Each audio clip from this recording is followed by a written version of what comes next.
cards and stickers. #1 show, we've already planned out how viral we'll go. Our insights are flawless, our skills are elite.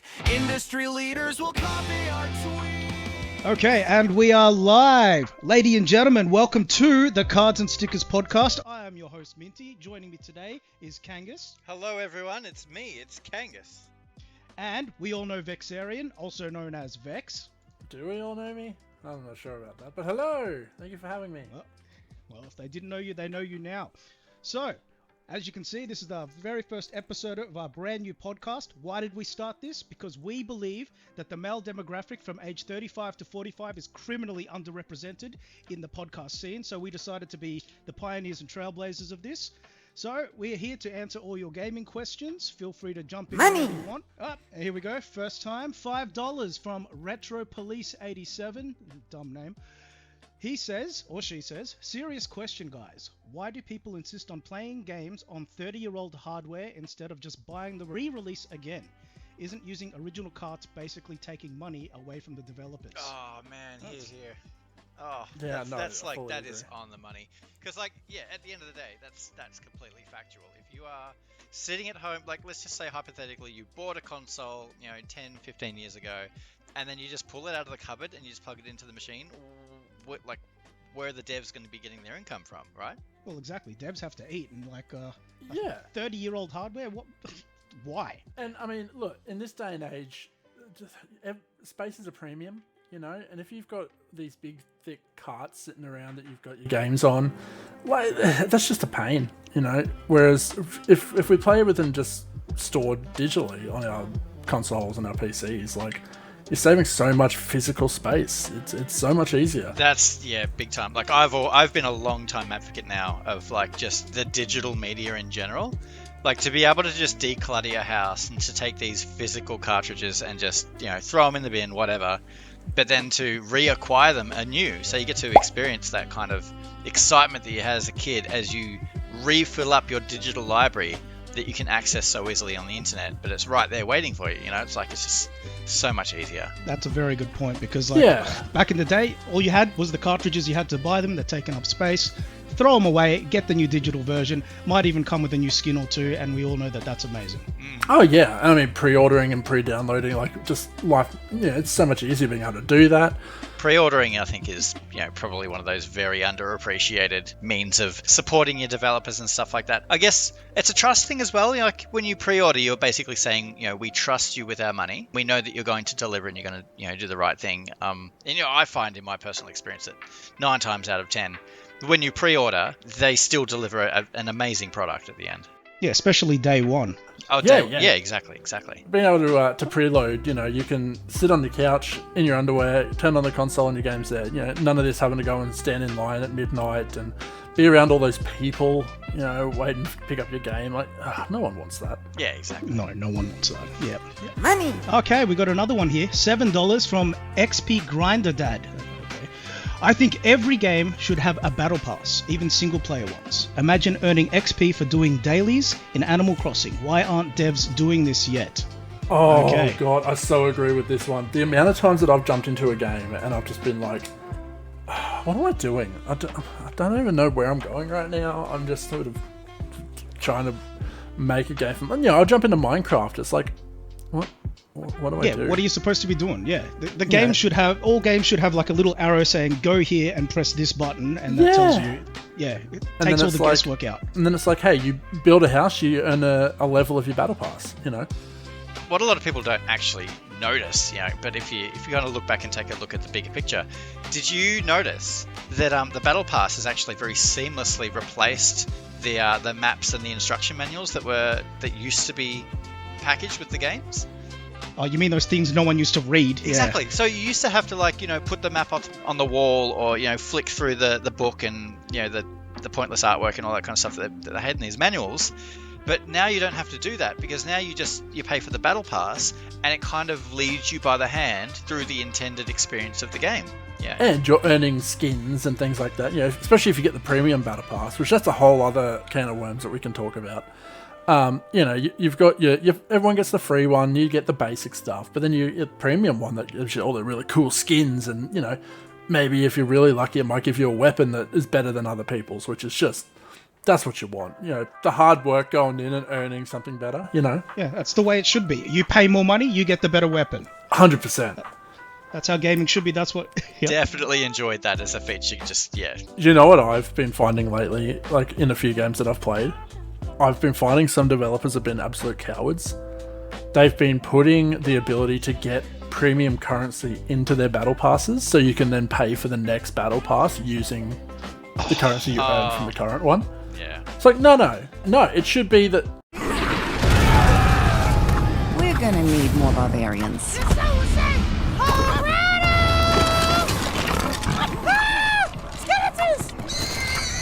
You and this army. Clash of Clans. Download for free. If you've got to buy it, you know, you shouldn't have You that have to freedom. buy it, yeah. You're not a serious gamer unless you keep paying for this same thing over and over again in the game you're playing. Thus, if they give the opportunity for everyone to unlock this stuff who doesn't pay for it, they're not rewarding serious gamers. That's ridiculous. 100%. I think that is definitely the bowing to, you know, the minority in the community that want that sort of a feature included. But, you know, I think hopefully that's something that's going to be eventually phased out entirely. Yeah, I mean, sadly, We can only you hope. know, it went the way of it might go the way of loot boxes. You know, those things I think were a godsend. I miss loot boxes. That anticipation and you just getting that reward that you've earned, you know, great stuff. Yeah, I loved that. Money! Oh, I missed that. Hey, $8. Another one from Cinematic Gameplay. Imagine if every Marvel movie had a different studio making a game in 6 months. Isn't that the innovation game is missing? Or gaming is missing, I should say. That's a good Oh. one. That's a good one. Because, like, and look, like, I think, you know, credit where credit's due. Pokemon has been producing a lot of games in a short amount of time, you know, with that short release schedule. And each one better than the last, every single one. Yeah, Exactly. But I really do like the idea of, you know, not necessarily going out and creating new stories, needlessly creating different stories that, you know, nobody's ever heard, but just kind of recapturing those familiar stories that people have already consumed, but then just transferring that over to a different product that we can buy, you know, as well. So if you're a fan of the movie, why not give your money to the game as well for a very similar experience? You can reconsume it for a second time. Yeah. So are we talking like movie tie-ins? Because, like, I mean, we need more of those. I miss the movie tie-in. I remember when Peter Jackson's King Kong came out, and I got a copy of the game that went with that. It was fantastic. The Iron Man game was fantastic. There was a couple of really good Matrix games. In fact, I can't think of a movie tie-in game that wasn't good. They've all been excellent. Every single one. And even like the movie associated games. So like off the top of my head, 007 Racing, fantastic game. You know, not based Incredible. on a movie, but based on the same property. You know, But in the same IP, yeah, you know, you can imagine between movies Bond going and doing that racing. Yeah. yeah, exactly. Yeah, exactly. as it would be. Yeah. Yeah. Best game in the Bond franchise, as far as I'm concerned. That is the general consensus. Money. Yeah. Yeah, definitely. Okay. Well, let's check the super chats. We've got $6 from Phone Enjoyer. Well, we all enjoy our phones. Yeah. Blizzard got hate for putting a major franchise on phones, but like, we do all have phones. Wasn't that actually visionary? Huh. I agree. I copped a lot of flack for agreeing with this. Really? Who doesn't have a phone? Exactly. I had a lot of friends that were like, I can't believe they'd say that. But it's like, you're literally holding your phone right now while you're talking to me. Imagine if you were playing Diablo on that. Yeah, what's don't great know. about it is because it's on your phone, you can just click a button and buy the Battle Pass, Season Pass, extra items, whatever you need. It's right there on the screen. Simple. Yeah, your Apple Pay or your Google Pay or whatever, it just pops up and does it. Yeah. Yeah, it's already linked to your phone, so it makes it so much easier to just grab things. Yeah. It just so happens that the other day my phone got another one of its updates, which, you know, it's always a highlight of my day when my phone tells me there's an update, because you get the update, right? And then the phone will make a selection of different games to put on your phone that you didn't even have to search up for. You didn't even know they existed. And then your phone gets the update and you get these fantastic games. All of them are free to play, which is great. And they're just there on your phone. Can you imagine that? Like, you remember back in the day when you had your clunky Super Nintendo or whatever, you wouldn't get free games like that? No. No, absolutely not. And they've taken the guesswork out of it. You don't have to decide, hey, I want this game. They'll just give you a game. Yeah, exactly. Yeah. That's the way it should be. Automatically installing it on your phone without any confirmation. You anything don't like have to that. do anything. Exactly. Don't have to Amazing. do anything. I was like when you two had all their music go onto iPhone. That was just absolutely absolutely visionary move. Yeah, I heard people really like that. It's a free album. Why not? Yeah, and I'm really hoping that, with the advent of AI and all the progress we're making in that field, that we start to see more.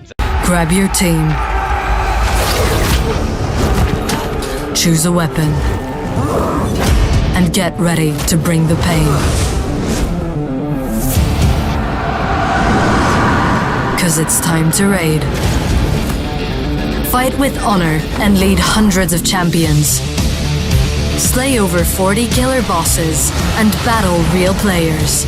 Play free on your phone, your PC, or anywhere. Raid Shadow Legends. That kind of fast generated, customized game experience that can be created without the need for paying developers and things like that. But these things can come out with a higher frequency, a higher degree of quality, and you're maximizing profits for these companies that are delivering the product to us. So Exactly. Just as a bit of a side tangent when it comes to mobile games too, they're very thoughtful of your time as well. Have you noticed a lot of them have, you might play for 5 minutes and then they're like, we're just going to put an ad up. Just go and get a little bit of sun.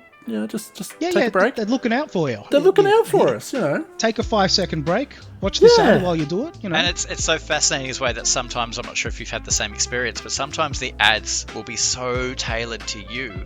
I don't know how they get the information. Perfectly. I don't know, it's like they're in the room listening to you, but it's these ads are just like so tailored to you. Yeah, and the best part is a lot of the games that they're ads for, I want to play. So I click on those ads and I play more games. Or and this is another little guilty pleasure of mine, is sometimes you'll see an ad for a game and you think that looks really great and you click on it and it actually takes you to a different game, and then you're like, I didn't even know I wanted this in my life. Yeah, it's like a mystery box. It's so fun. Okay, and we've got another super chat. This one's $4, really breaking the wallet there, buddy. $4, with $4. Thanks, buddy. I'll read it anyway. Digital historian.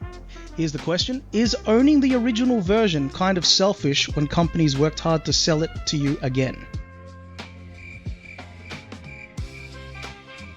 I mean, this is kind of a stupid question, really. I mean, obviously. It is, right? Yeah, because, Yeah. Yeah.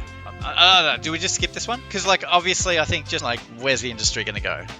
I personally am waiting for the next edition of Skyrim. I'm looking forward to finding out what improvements they make for it when it comes out again. Yeah, I bought Skyrim on every single thing. I actually bought a Switch just to get Skyrim on it again. I even tried it on the Alexa. Did you try that? I tried that. It was I haven't tried that one yet. No, it's I've got to great. get that one. You'll enjoy it. Yeah. Yeah, it's really cool, replaying that game on different systems, because for me it's not even always about how good you can make it look, but sometimes when it comes out on a lesser powered device, it can be really refreshing to play the game with less foliage or a lower frame rate. Yeah. It kind of makes the game feel easy on the eyes. different. Being able to play it on, like you said, the Switch, being able to just I don't know, sneak a bit of Skyrim on the toilet. It's a bit of fun. Yeah, but I mean, Why if I could just speak directly to Moneybags here, yes, it is absolutely selfish, because the companies do work very, very hard to re-release these games.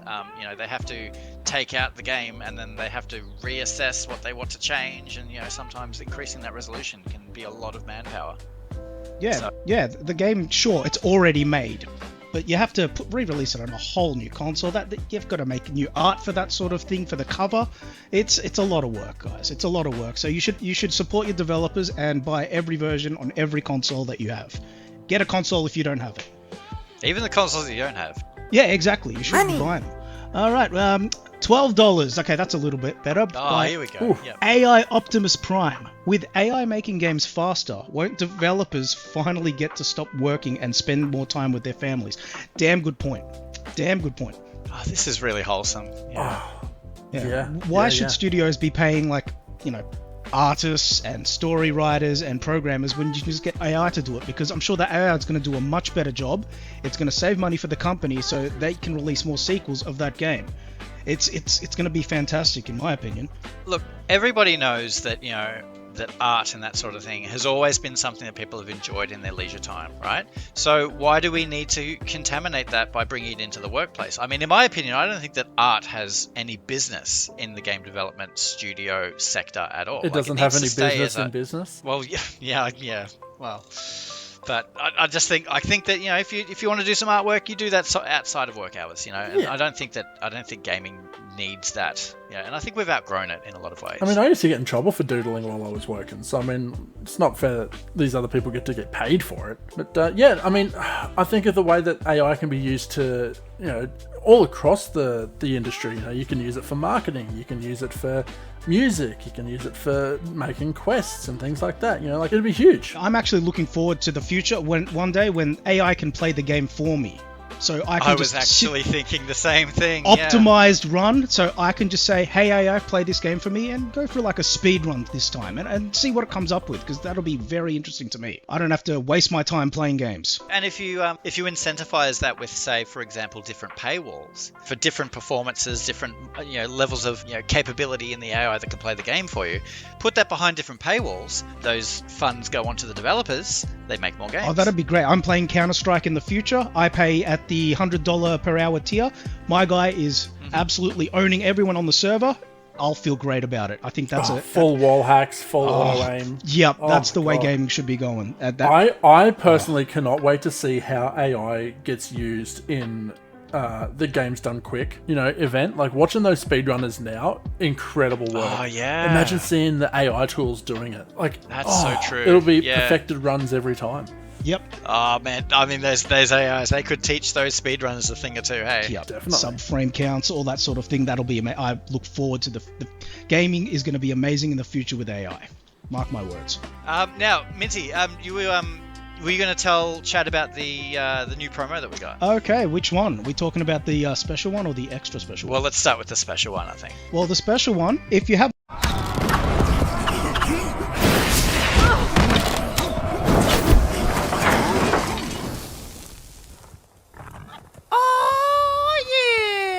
You and this army, Clash of Clans. Download for free. Well, look here at our merchandise. We are offering, I don't think any other podcast does this. We are offering merchandise. We've got t-shirts, mugs, stickers, all amazing stuff. As you can see now on your screen. And I don't think any other podcast has done this. We are offering great t-shirts, merch sort of things. We've got stickers. We've got the water bottles. We've got the hats. I've got a shirt. I'm wearing it right now. Let me just read this tag real quick. Look, this is high quality stuff, guys. Genuine thread count fabric. IPX3 water rating. When do you ever see a shirt have that? Never. We spent the big bucks for these guys. You're going to love them. Link down below. You will be the talk of the town by wearing these things. Everyone's going to be looking at you and going, where did you get that awesome shirt, bro? And for our extra special thing, as you can see, these are our premium plushies, people. Have a look here. You can own a little plushie version of each one of us, or buy the 3-pack. I'm sure that will be available soon. Look at these things. Quality stitching. These are all handmade, I'm pretty sure. Look at these. Look at these. Don't you want one? How much is the price there? $79.95, something like that. That's right. It's only $79.99 each. Well, that's a bargain, plus postage and handling. We did try to get some pull string models of them. Vexus was actually going to utter the phrase AI for days, but unfortunately that was going to bring the price up a little bit on our end, and we can't really cover the cost. No. Well, as it was, we already had to take the pants off of mine, so it's pantsless, because the cost was just too much. Yeah, we saved like 10 cents a unit by not having him pants on Vex's one, so it was the only way it could be done. $1 saved is $1 earned, right? That's exactly right. And we have one more from Tilly for $1. Kangus, what the hell is this? You're meant to have picked up the kids from school 20 minutes ago. Oh. Alright, I'm gonna go, guys. Oh, wrap this up? Sure, we'll wrap this up. Completely unrelated, but we're going to call it short tonight. So thanks everyone for joining us, and we'll leave it there. Yeah, don't forget we've quick, just chuck up the end card. Okay. Okay, there we go. There's the end card. Yep, excellent. So you can see, go to our website, like and subscribe, give us money, all these options, and we'll be back next week. We got our awesome plushies. We got our merch. Oh, yep. We've got to plug the merch. We've got to pay the bills. Yeah, definitely. I think it's great deals. I think Kangus is already gone. Unrelated. All right. We'll be back better go next make sure. week, guys. Thanks. Yeah, we better go make sure Kangus is okay. Bye. Bye.